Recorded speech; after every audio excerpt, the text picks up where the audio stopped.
actually born and raised in upstate South Carolina.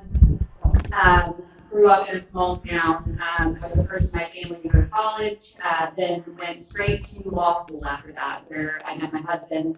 Um, Moved to Manatee County directly out of law school. My husband's parents lived in Sarasota County, and we wanted to be close to family. Um, Decided almost immediately to take on a job in child welfare. So I became an attorney for the Department of Children and Families in the 12th Judicial Circuit, and I did that until I was elected in 2022. And I will tell you that that work was an absolute awakening. I learned so much about the parts of society here in Manatee County that people want to ignore, people don't want to see. So I saw those pitfalls, and I also saw that some of those things really weren't being addressed at the county level. And then I had a child of my own, then I had another child of my own, and then we went into COVID lockdowns. And at that point, I realized not only did we have people at the county level who weren't really thinking about issues related to homelessness, substance abuse, kids that were being abused and neglected, but we also had some local elected officials who wanted to restrict our freedom to move, to have people in our home, just those basic things that as Americans we rely on. And so that's when I decided that I wanted to become involved, because I was in a situation in my work where I was doing good work that was important, but I was also kind of banging my head against a wall every day, helping the kids in my caseload, but seeing systemic issues that needed change. And then those COVID restrictions came around, and like many of us, I think we were maybe a little radicalized by that. And so in 2022, there was redistricting. I was in District 4 and was drawn out of District 4 into District 2. District 2 is a majority minority district. It is a Democrat district by registration.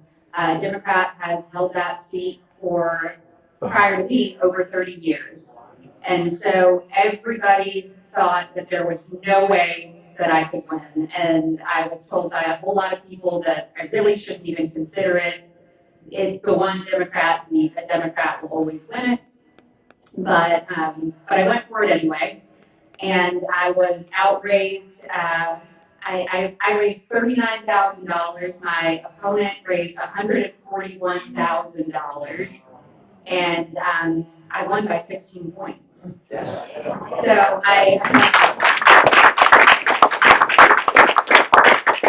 that was pretty exciting. I think, honestly, I got a little bit of a DeSantis bump. I don't think that a lot of Democrats in the area came out for that election. So I do think I was a little artificially inflated, rode DeSantis' coattails, but I was completely okay with that.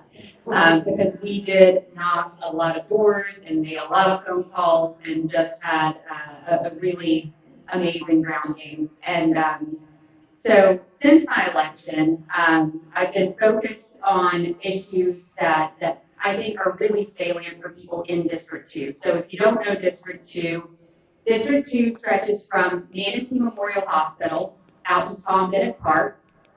And then it includes Elwood Park, Samoset, Odico, and then it stretches down just below State Road 70 down to 63rd. And then I also have Palmetto up to the confluence of 19 and 41. And then I have west of there Palmetto Point. And then I also have southern Ellington. So it's a really diverse district. It includes a lot of municipalities. And also, it's every district is obviously very different, but my district, the concerns of people in my district are very different than the concerns of people in District 3 out at the beaches, of people in Lakewood Ranch, in the gated communities, or of the people who are in the country out in Mayaca City.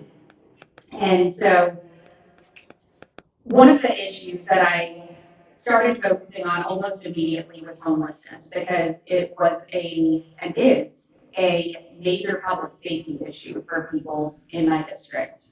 And not only did I realize were we having a problem where people were on the street and the policies that we had were just making it easier to be on the street rather than saying, hey, here's a path to change your life, do it.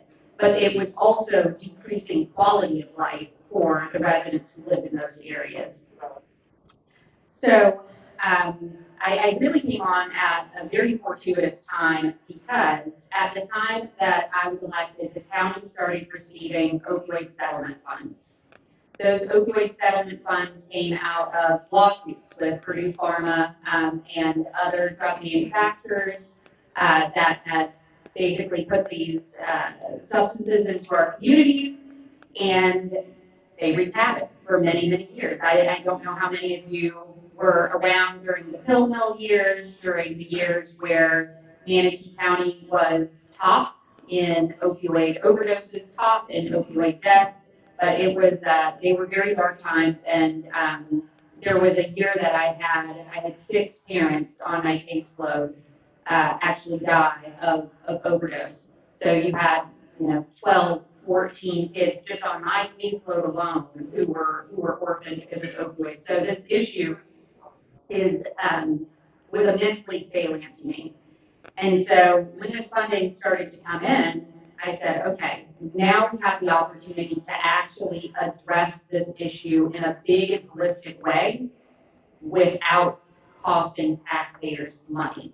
Because it's something that needs to be addressed, but it's not the taxpayers' responsibility. And luckily, we have this money from these pharmaceutical companies that is made specifically to address the problems that it's created in our community. And so what we are doing right now is we're creating a system of care that is going to make a big difference for public safety, and it's also going to allow our sheriff's department to do a much better job of policing and patrolling homelessness and getting people off the street. So until recently, there was Supreme Court precedent in place that didn't really allow sheriff's departments to pull people off the street. They said if you pull people off the street and you didn't have a place for them to go, it could be considered cruel and unusual punishment to send those people to jail. That was overruled last year at the Supreme Court, and so that has given our officers a lot more leeway. But at the same time, our sheriff's office has told us, listen, that's true, but we can't arrest all of these people. We don't have enough room in our jail. And so we realized pretty quickly that we needed a better solution for shelter. And so we actually started building and have created a women's shelter here in Manatee County. Previously, there has been no women's shelter in Manatee County, period. There's the Salvation Army, which has space for about 50 men, and then space for 6 women and/or families. And if you've gone around and you've seen who's on the street, there's plenty of women out there. And so this will provide the opportunity to connect those women with services to change their lives, to get jobs, to get training, to get better, not just to stay on the street, and to make it easier to be on the street. We're not just standing around giving out hygiene kits or saying, here's where you can get a meal on the street. No, we're saying, here's a place for you to go. Go. You have the opportunity to get better. If you don't want to get better, you can go to jail, or you can leave Manatee County. And so that's the kind of system that we're working on creating right now. And so that's step 1. Step 2 is a shelter that would be run by our sheriff's office. So we know that shelter is, and it's based on a model that they have in Pinellas County that has worked really well called Safe Harbor. And basically that would be our overnight shelter, and that will also be a place for people who are participating in community care work, as well as in drug court. So we're going to have the opportunity for people to, again, are you going to jail? Are you leaving Manatee County? Or are you going into a program? And so that's going to be a real game changer for getting people off the street. Because if you don't live in the areas of District 2 that really struggle with this, you don't maybe realize what a significant problem it is for people who live in these areas and are just trying to raise their families. And so I'm really excited to kind of get that public safety issue addressed on a really holistic level. Also to do it in a way that's not costing the taxpayers money, which I think is really the most exciting part of it. The part of this entire thing is that we're able to create something that's robust but is not costing the taxpayers money. So I'm excited about that. I think it's going to make a big difference for people who live in these areas, who experience struggles with people panhandling, people out on the street, people who are using drugs and not getting help. And so we've had a lot of cooperation and a lot of excitement from the sheriff's office about this project, and we can't wait. The creation of those two shelters will allow the Salvation Army to shift to serving entirely families. So they'll be able to serve 26 families at their location on 14th Street, which will do a lot to clean up that downtown area. If you know that shelter on 14th Street, you know that you have a lot of people who are kind of vagrants walking around, loitering, crossing the street. It's a traffic issue, it's a public safety issue, and that is going to be majorly cleaned up when it's a family-only shelter. So we're really excited about that as well. That one's a couple years in the future. But one of the other things that I wanted to discuss is, of course, Nixon.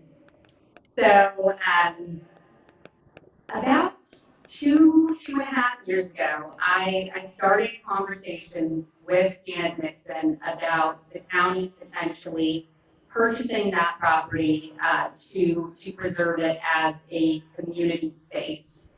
And at the time, the will of the board just was not there. I didn't have support from enough colleagues to make it happen. We tried every mechanism I think we could to see if we could go through the environmental lands program, to see if we could just purchase a portion of the property, but nothing really worked out. And so we kind of put it on the back burner for a while. I had heard that the Nixons were in talks with developers and that they really didn't want to sell to a developer, but kind of felt that they were going to have to. So we came up to, I believe, late 2024. This was right after the last election. We had a turnover of three seats on our board. And I said, well, let's try it again. Maybe we'll get some interest here. And so I started thinking a lot about how can we do this? What can this property be? Because it's meant so much to so many people in our community, and even throughout the country for almost 100 years. So how can we make this community space? How can we do it in a way that's fiscally responsible? And how can we make it mean the most to the community? And so I started drawing out this little diagram, and I started taking it around everywhere with me, just saying, here are some of the things that we could do with the property. And I actually even came out to the Patriots and spoke with you guys. Gosh, it was probably 8 or 9 months ago, drumming up support for the project. And lo and behold, it worked. People loved the idea. The community got behind it in a way that I've not seen them get behind almost any other project. People were universally excited about it. And we were able to complete the purchase of the property at $2 million below the appraised value. So thank you to the Nixons for that. So it it was a three-part effort. There was a lot of work that went in on my side and on the government side to, just keep pushing. There was a lot of work and sacrifice on the side of the Nixons to keep going, to hang on and make it happen. And then there was a whole lot of work from people like you to push and to say to the commissioners, this is what we want. We want to see this happen. And so I think if you didn't have every single one of those pieces, this wouldn't have happened. And so the community support has been absolutely amazing. We're moving very quickly to make this space into something that the community can enjoy and that people from all over the community can really be a part of. So we actually have our passing of the key ceremony along with a work day on November the 7th. We also have at our next board meeting, we have the resolution to actually name or basically keep the name Nixon Farms. So we're really excited about that, and if anybody would like to show up and show support for that, I think that would be much appreciated.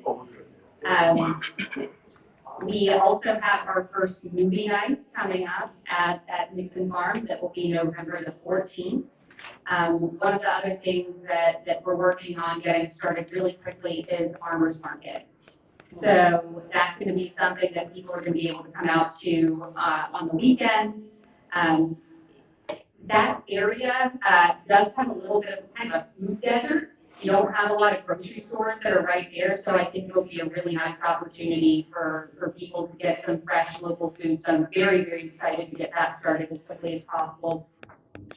We're going to keep the event venue going, so people are going to be able to continue to have their weddings, quinceañeras, other events there. I'm very hopeful at some point soon, if you all would like to, we can get the Patriots meetings back over there. We will also have some demonstration gardens with our Natural Resources Department, along with some community garden opportunities as well. But one of the things that has that we started having discussions about that I'm actually really excited about, and I haven't even mentioned it to you yet, Janet, is a partnership with the school district. So we have about 15 acres of the property that we think that we could partner with the school district and create some opportunities for FFA, for 4-H, for agricultural learning experiences on the site for kids who live all over the county. Especially in that area, you have a lot of kids and you don't have a lot of kids that have a lot of access to land. So, if we want to train that next generation of farmers, get kids interested in ag, you have to get robust ag education and you have to get kids' hands in the dirt early. And I'm really excited about that opportunity. I'm going out to a similar project in Sarasota County to check out what they've done at McIntosh, the farm at McIntosh. So it's a school-based opportunity that they have, and so we're just going to check it out. I'm going with the school board member, so hopefully we get some interest and are able to do that on the site as well, because I think that it's something that would be really meaningful for the whole community. Let's see.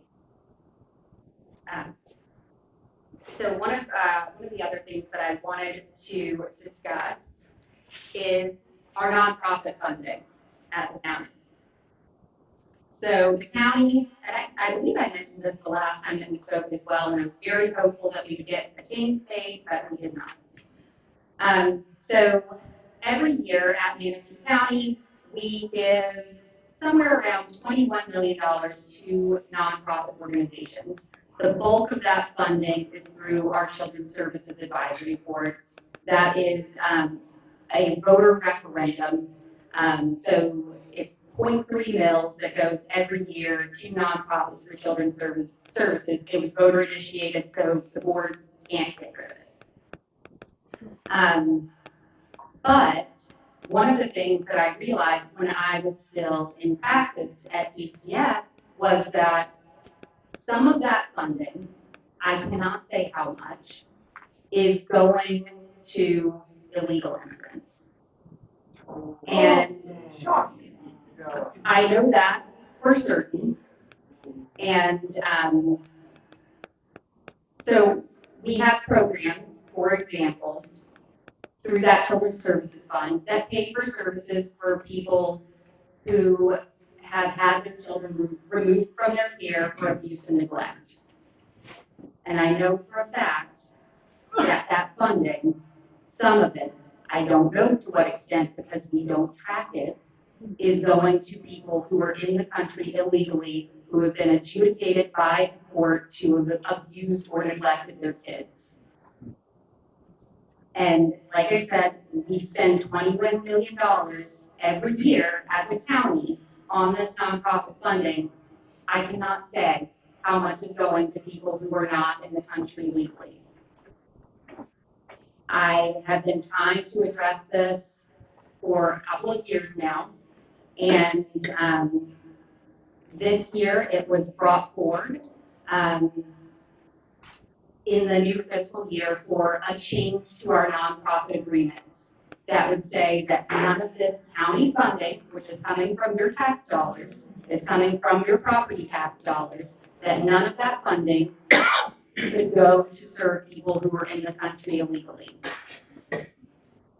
We voted 4-3 to continue funding people who were in the country illegally. What? Who voted? 4-3. What's that? We want to know who voted for. No, I mean, I can say, you can go back and watch the meeting. It was September 16th. So the people who voted to continue that funding or to not track it, to not restrict it, it was Bob McGann, it was Carol Phelps, it was Tal Siddiq, and it was George Cruz. And listen, I respect every single one of my colleagues, and I like every single one of my colleagues, but I was absolutely flabbergasted by this vote. I thought there's 7 Republicans up here. This is a money-saving measure. This is fiscal responsibility. I truly did not think it was going to be a controversial issue, and it was, and it failed. Yes. So, we tutor kids in the school district. And the school district does not track whether they're in the county legally or illegally. So none of you, if your thing had passed, you just wouldn't help the school district in any nonprofit that's teaching those kids? So that's a great question. Yes. And I think that basically what we would do is we would require any nonprofit who is using that funding to track and to not give that funding to people who are in the country illegally. Now, I find it a little bit different when we're dealing with the children versus the adults. So we're dealing, I know, like I said, I know for a fact that we are giving our nonprofit funding, that is your tax dollars, your property tax dollars, to individuals who are in the country illegally, who have been adjudicated by a court to have abused and neglected their children. Right, yeah.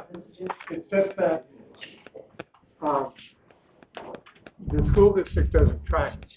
So there's no way for me to say definitively whether the kids we're tutoring are here legally or not. I have a hard enough time getting my test data from the school district.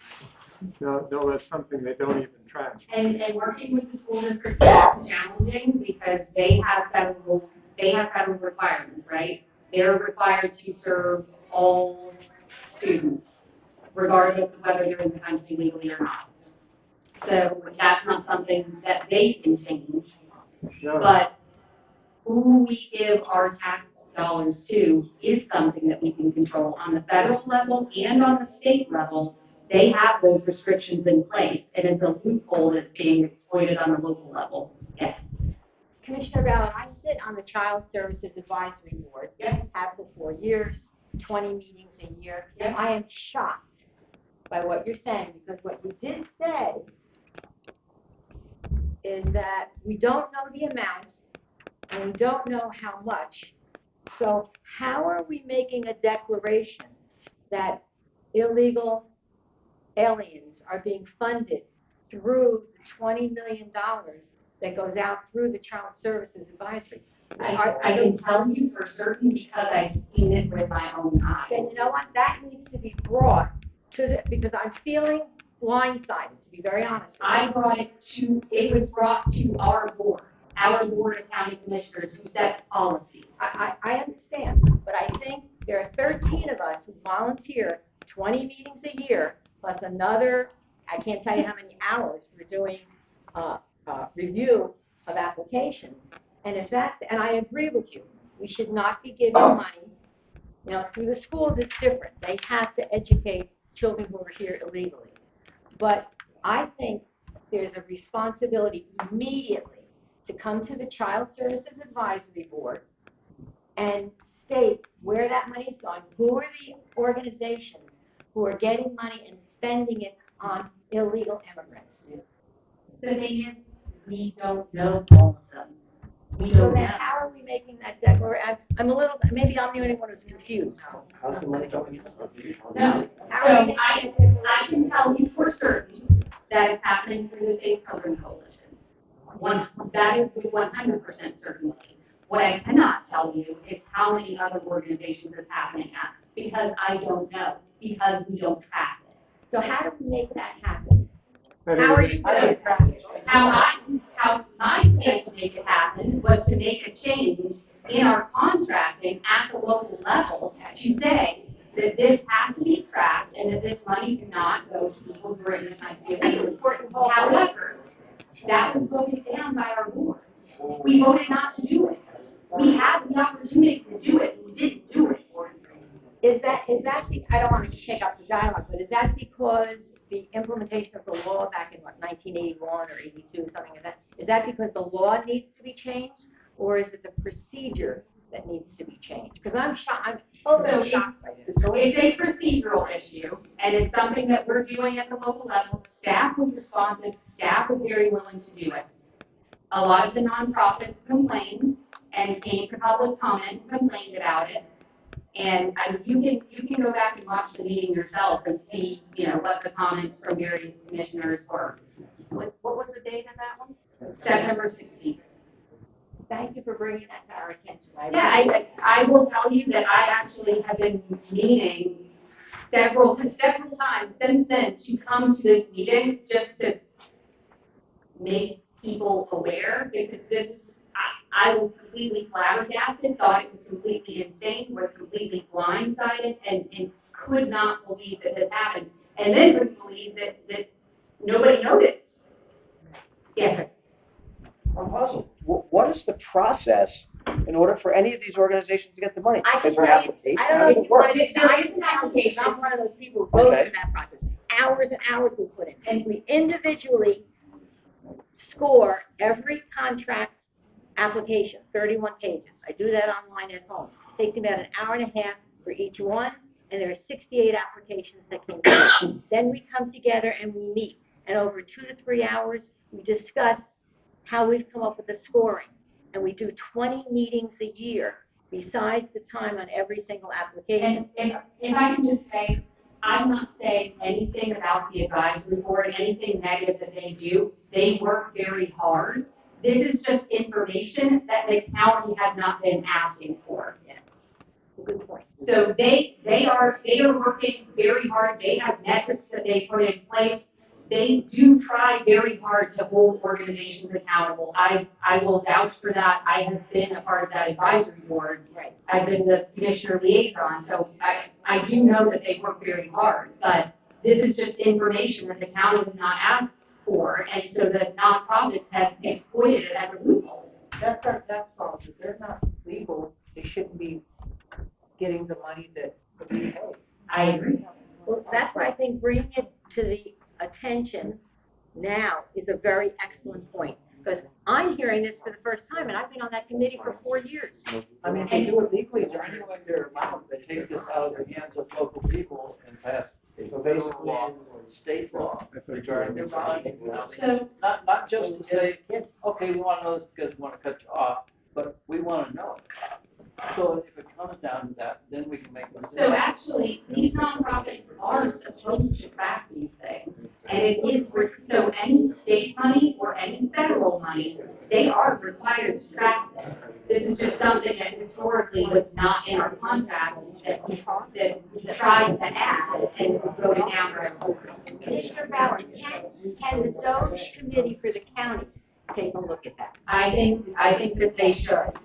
And again, I don't know how much they'll be able to glean because the question's not being asked. Or answered, yes, sir.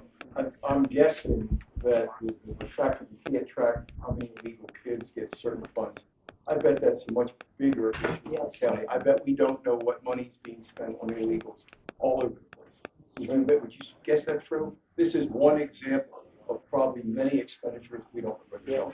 So I will tell you that in that nonprofit space as a whole is a big problem. So the majority of that money is going to children's services, but we have another probably 5 million that's going to adult services, and it's the same situation. So we have programs where we help to pay for legal services, and that it could be used to help someone gain legal status in the country who's illegal. They could be using your tax dollars to try to gain legal status for free. And we just don't know. We don't know because we don't track it. And we refused. We had the opportunity to change it, we refused. Yes. So this is something that we should bring up to our state legislature, like Connerly? No, this is local. This is a purely local issue. You have to go after our commissioners that voted for it. But we can't get him to put something in law that it, So we have that sanctuary city law that maybe is kind of applicable, but I don't really think it is. Yes. Some of the charities, they're like Salvation Army, Catholic Charities, those sort of things. Both of them, I'm Catholic, so I'll say this. They're both notorious for helping illegals. They've both been doing this for years. And listen, if somebody wants to set up a fund, a private fund, where they say this money is specifically to help people who are in the country illegally, I'm fine with that. But it's not something that we should be doing with taxpayers' funds when they don't have a choice. And that's my perspective. So yes, some of these organizations do that. And to be frank, I don't care if they continue to do that, just not with taxpayer dollars. right. Yes, Is there another opportunity to revisit this? next year. You have to wait a full year? Yeah, because the nonprofit contracts, it goes on a yearly cycle, and we got to the yearly cycle. And honest to goodness, I really regret not coming here on the front end and telling you guys that this was coming, so that people could speak out. But It's important we do it before the next one. absolutely, We're in District 5, I'll go after McCann, I know. yeah. Yeah, I think it's important, and I think it's something that I think everybody should watch the meeting, watch the discussion, and just, maybe with some pressure, we'll get at least one to change their vote next time. Yeah, When will that time roll around next year? September again. So we should be active in August? Yeah, August, September. Okay. How do we do away with it? All right, I'm gonna switch gears to one more thing, and that is our library advisory board and collection development policies. So, library advisory board, ever since I was elected, I've been trying to change our library advisory board. Our library advisory board has been in chapter law in Florida since 1971. We have no ability to change the makeup or the duties of our library advisory advisory board. We are completely constrained by the state on it. Are you kidding? No. And so finally, this year, got the legislators to listen. And we have a local bill where they are going to completely strike the chapter law that requires Manatee County Library Advisory Board to be in state statute. So we will be able to remake it at the local level with a local ordinance. Great. So if it makes it through the process. Can't say for sure. Can't say for sure, but we do have that opportunity, and our delegation voted unanimously to move it forward. So that's very exciting.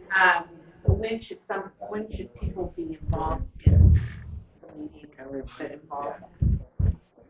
Do you mean to make sure it makes it through the legislative process? So you can reach out to our reps, you can reach out to Senator Boyd and just say that you support this and you're excited to hear that we'll be getting local control of our library advisory board. Because this gives us the ability to give additional duties to our library advisory board. Things like collection development, making sure that the collection at the library represents what the community wants to see. Because at any library, unless it's the Library of Congress, there is a curation and there is a selection policy that happens. And we need to make sure that our residents have a voice in that, and it's not just some unelected bureaucrat who may or may not share the values of our community. How do we find out who's on that board that you're talking about? Is it posted somewhere?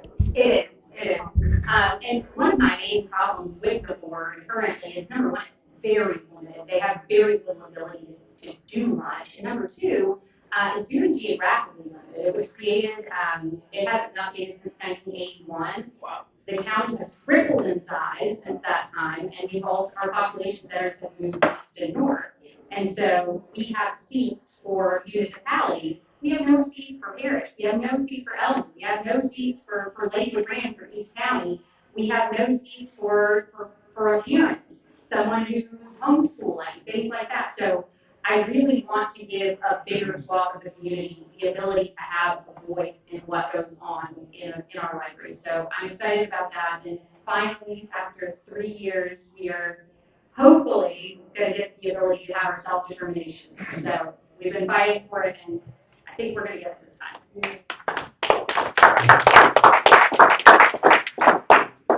So honestly, that's those are my issues that I've got for you right now, but I'm happy to answer any questions. Yes, sure. Commissioner Ballard, first of all, thank you for your service to the community. I promise.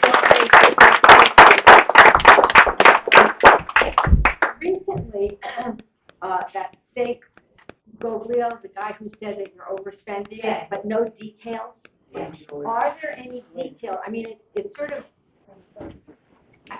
like a poison arrow, to my own personal opinion, to Manatee County. But are they giving you any details at this point as to, because they're saying you're bloated with staff and you're spending too much money, but no details.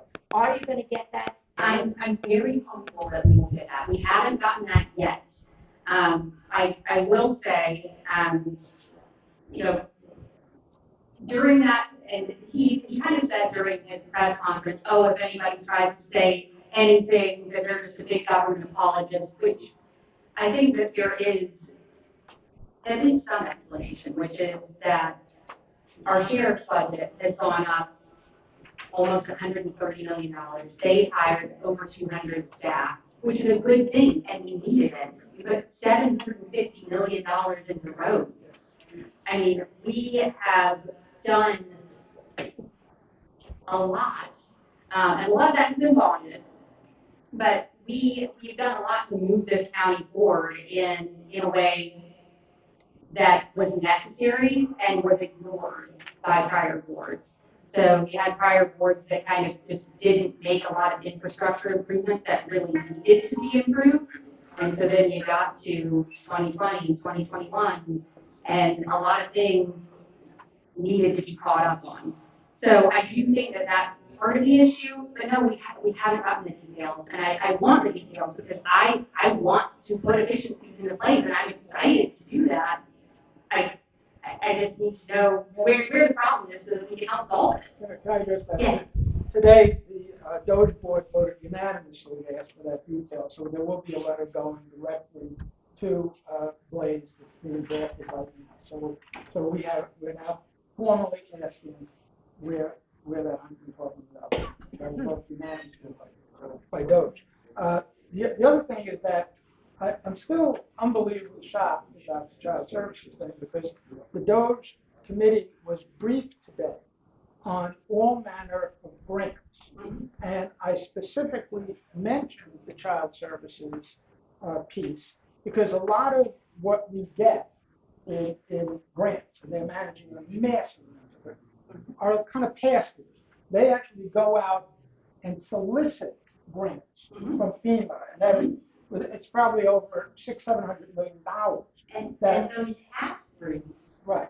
are held to that standard, and they cannot be used for people who are in the country illegally. Right. So I was impressed that there's an entire process already in place for all the pass-through grants. Now, I'm amazed that because I asked a specific question, do we take money out of county funds to make grants? And the CFO was there, Sheila, and everybody, and it was a very small amount, $500,000, she said. Nothing like this. So what she said was, bigger on child services, is that we asked a specific question. That's why I can't believe this didn't come up. It was raised with the CFO and the county government. And she said, well, there is this tax, but we're required to use it for child service. Yes. That's all she said. That's all she said. But she didn't mention, and she said, yeah, there are some charities that we not first we give money to, but, and I specifically said, what is that amount? And she said $500,000.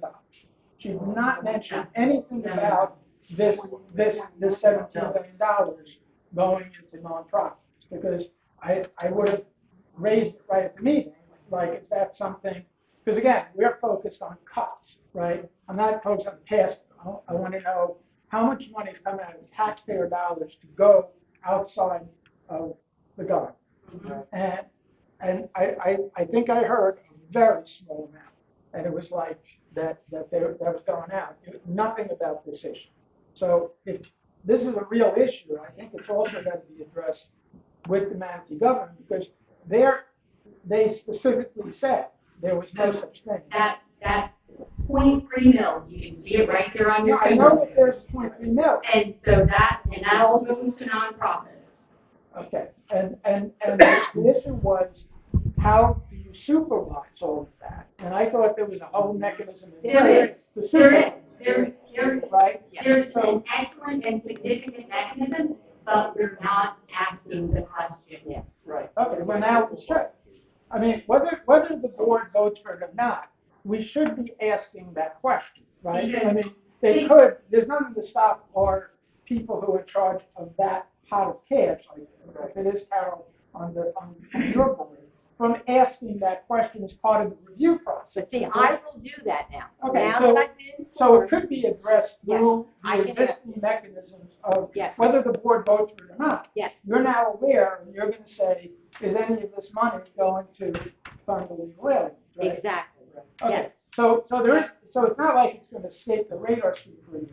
You're going to look out for this. Well, the money's been given out, Okay. and the contracts are in place, so that's like a fait accompli. Okay, but for But I next, can, for next year, I can ask that okay, question. all right, I just want to Yeah, clarify, absolutely, because for some absolutely. reason, this was not addressed in our meeting, which I feel we agree about. But, the other question I wanted to ask you on which also came up a little bit after the meeting, because you were addressing the homeless problem. Yep. And what they had said is that we still have an abandoned jail.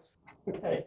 Yes. I know that's the sort, and we pay about $100,000 to keep it air conditioning just so mold doesn't grow. Yep. Okay. So the question for you, I have is, what do we do? I know that's a short one, like we could house homeless in that jail, so, or we could sell it, okay? Or we could do a lot of it. We're trying. Okay. We're trying. Okay, so that is my. So we tried a whole bunch of different things with that old abandoned jail. There was a proposal to do veterans housing in it before we got the deal with Tunnels Towers. Right. So that didn't work out. And then in that process, we found out that it is insanely expensive to rehab that old jail. And it's because of the way that it's built. And so it's like double thick brick concrete walls. If you go in there, like it looks like a horror movie. So we cannot figure out what to do because to tear it down, ridiculously expensive. We tried to get somebody to buy it. I don't think anybody's interested. And I'm just at a loss because like I'm creative. I will figure out something to do, but Gun range. Just saying. In the jail. I don't dislike that idea. Actually, I've been for gun range for a while. Grenade practice. I don't know, but we need to do something with Well, it. because And so it is a this court. was a decision that was made back many years ago, to keep it open, right, or not to tear it down. This was back in the Joe McClash days, and they thought it was gonna save money because it would share a heating and cooling system with the new courthouse, and they would just break it up and make it look pretty from the outside, and then they would just deal with it later. And it was just a really bad idea from the start, and now we're stuck with this turkey. And it's gonna cost millions and millions of dollars to tear it down. Nobody wants to buy it. It would cost millions and millions of dollars to rehab it into something new. And so for now, we're just paying way too much money to air condition it. And And we it's can't, disgusting and horrifying. and we can't use it as a jail. In other words, like, because you said that, the sheriff said, there's not enough room for the homeless in the existing jail. Could we shift some of them to this building, and then that would open up space for the homeless people, for the other. Actually, Commissioner Beard brought that up as an option, is to make it an ICE facility. And at one point, a little portion of it was used as an ICE facility, but that I kind of liked the idea, but it didn't go in here. So there was not enough support for the idea. Yeah. The kids that are getting served that are illegal because their parents abuse them. If their parents are illegal, are they getting arrested? Not unless there's an underlying criminal charge. So the standard for abuse and neglect is not necessarily going to result in a criminal charge. It's not criminal. So sometimes it is. Sometimes it's criminal, but it's not always. Sometimes it's advised.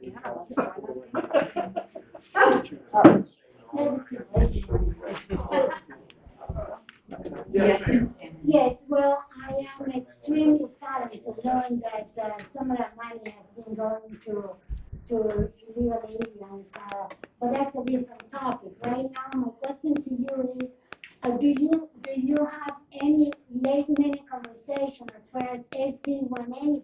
Because you're doing a lot of work, but it's gonna end up being idle in the purpose that we have to protect, preserve more of the wetlands, more of the agricultural side of Manatee County, and also to be able to implement higher impact fees, because that is absolutely not taking care of the people here that have been in this country for 6 and 7 and 8 generations, and now they're retired living in a fixed income, and all of a sudden the new developers, because those are the only ones that get absolutely everything. I mean, oh my God, the impact fee should really, go up, and I just don't know when our great representatives and senators are actually gonna be talking to the governor, because the gentleman that was here said, do you know our governor? Do you know if he has to sign it?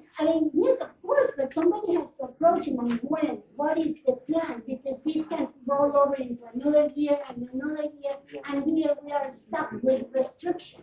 Yes. So we are doing what we can at the county level legally to challenge this. So we joined the lawsuit to challenge the law. And that is what we can legally do at this point. So there was an idea that maybe we just go forward and do, so we made our changes, right? We sent them up to the state as required. State comes back to us and says, no, absolutely, you cannot do that. That is against the law. And by the way, if you do it, you can be removed from office. And so our board decided that rather than do that, that we would challenge it through the legal system. And so that's what we're doing. I think that the quickest way to get a fix is going to be through the legislative process. But it's going to be about convincing the legislators to take it up and to make the changes to SB 180, because the whole bill is not bad. There are good things in the bill. So just striking out the language that is restricting us is really going to be the best way to do it. But I don't know if we have enough legislators that are willing to do it. Myself and a couple of other commissioners were up in Tallahassee a couple of weeks ago talking to legislators about the bill, how it's impacted us, and asking that they readdress it. We had good and productive conversation. Will it lead to anything? I don't know. Yes. I was at the legislative delegation meeting on Monday morning, and they got pounded. I mean, absolutely pounded. There are 2 death-defying sentences in that legislation. Everything else is great.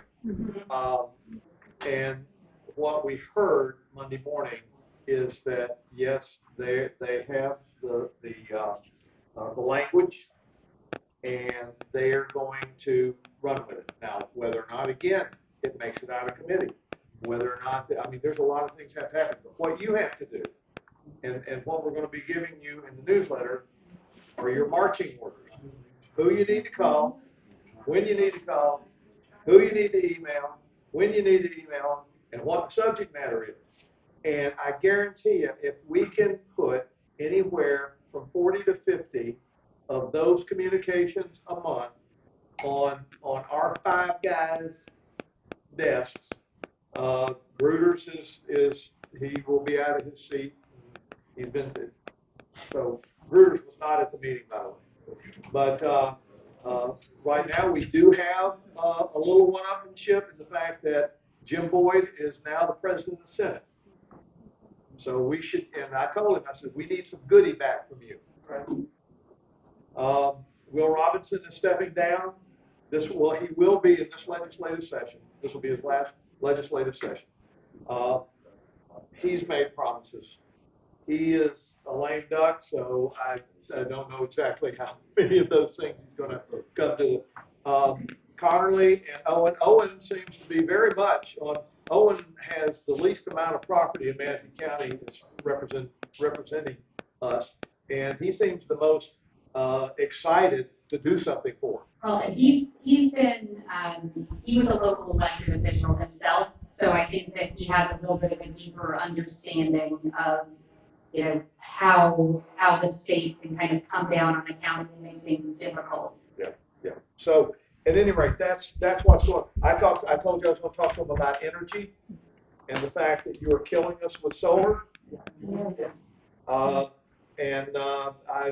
So I'm going to be fine. I'm going to have stuff for you to call in, guys, and talk to them about that. I told him, I said, the only good thing about rolling brownouts and blackouts is that your meter doesn't charge you for that downtime.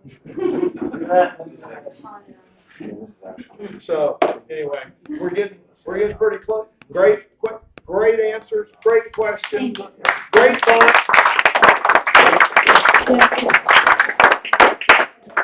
Okay. Totally off anything you talked about, but Okay. as one knows, if you're just driving around Manatee County, unless you've been under a rock for a few years, there are about 5 new things that we see going up.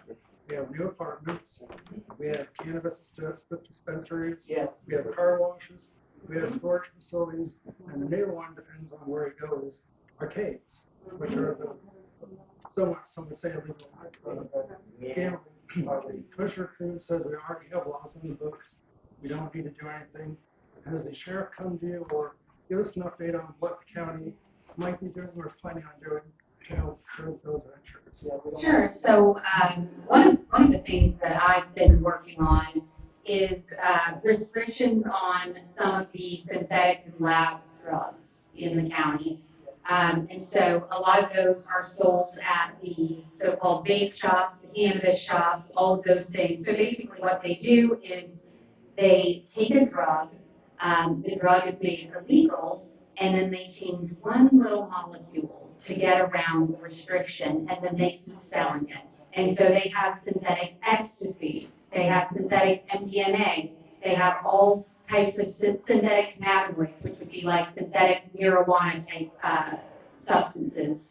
And they're just changing one little molecule so that the state regulations just can't keep up.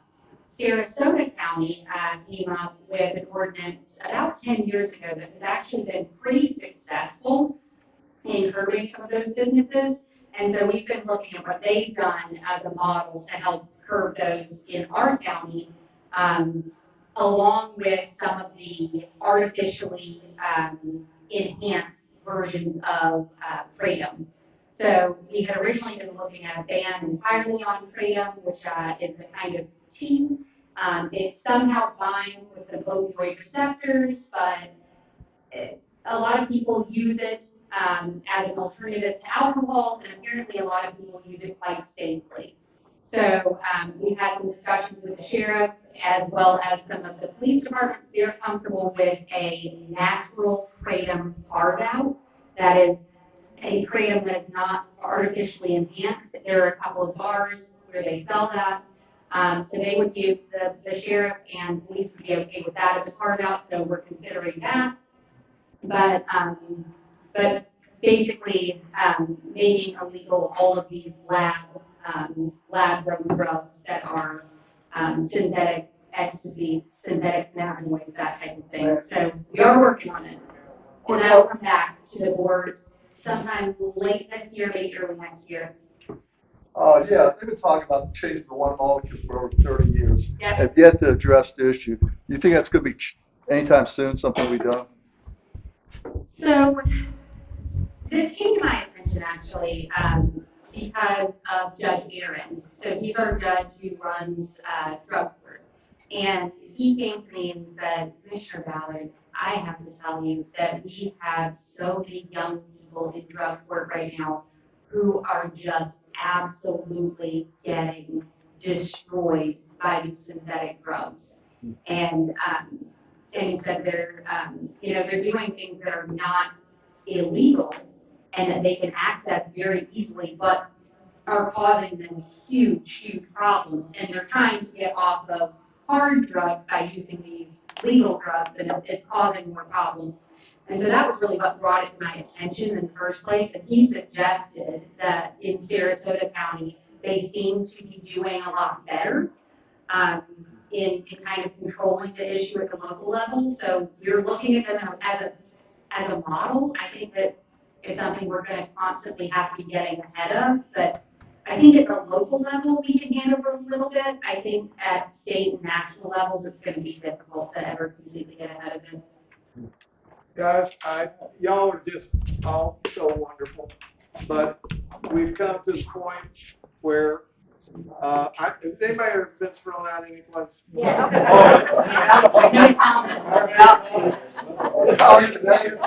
It's, first